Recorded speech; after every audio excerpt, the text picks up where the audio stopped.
तकरीबन 5350 square metre और तकरीबन 30 मीटर गहरा आग से दहकता हुआ ये वसी गड़ा तुर्कमानिस्तान के सहरा कराकुम में वाक़ है। सन 1971 में गैस के ज़खायर की तलाश और एक साइंसी तजर्बे के दौरान इस घड़े में पुरअसरार तौर पर आग लग गई थी। इब्तिदा में ख्याल किया जा रहा था कि ये आग जल्द बुझ जाएगी, लेकिन 50 साल गुजर जाने के बाद भी इससे आग के शोले बुलंद हो रहे हैं।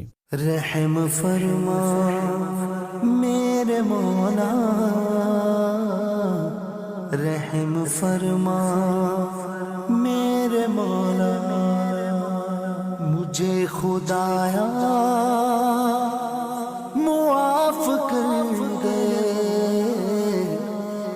मुझे खुदाया मुआफ कर दे।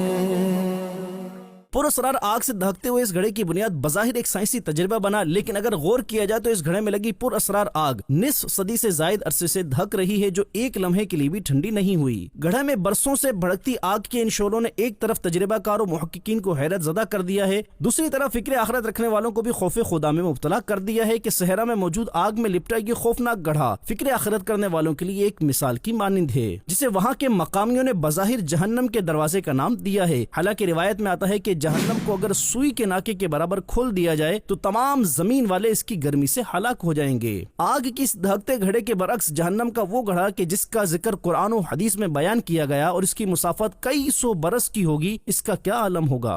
मेरा अमल है सियाह नामा, मुझे खुदाया मुआफ कर दे।